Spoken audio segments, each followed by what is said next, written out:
इंतखाबात पर खदशात दुरुस्त साबित हो रहे हैं। जीटीवी न्यूज से गुफ्तगू में पीटीआई रहनुमा और वकील लतीफ खोसा ने कहा कि इंतखाबात में धांधली हुई, 180 सीटें हमारी हैं।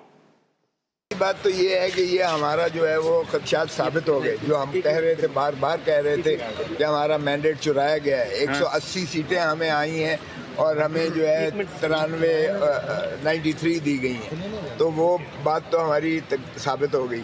अब अगर यहाँ कमिश्नर साहब कह रहे हैं तो मुझे हैरत होती है, इनकी अकल पर भी हैरत होती है। हम चीखते रहे सुप्रीम कोर्ट में, हाई कोर्ट में हमने ऑर्डर लिया, जस्टिस बाकर नजफी साहब ने दिया कि जी जुडिशल ऑफिसर्स को जो है क्या है, सुप्रीम कोर्ट ने सस्पेंड कर दिया उस ऑर्डर को और कहा नहीं यही हूँ।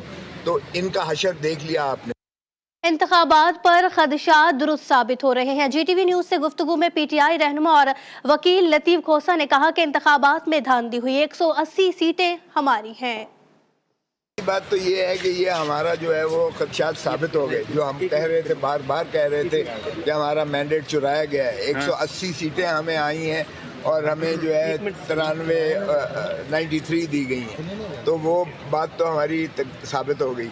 अब अगर यहाँ कमिश्नर साहब कह रहे हैं तो मुझे हैरत होती है, इनकी अकल पर भी हैरत होती है। हम चीखते रहे सुप्रीम कोर्ट में, हाई कोर्ट में हमने ऑर्डर लिया, जस्टिस बाकर नजफी साहब ने दिया कि जी जुडिशल ऑफिसर्स को जो है क्या है, सुप्रीम कोर्ट ने सस्पेंड कर दिया उस ऑर्डर को और कहा नहीं यही हूँ। तो इनका हशर देख लिया आपने।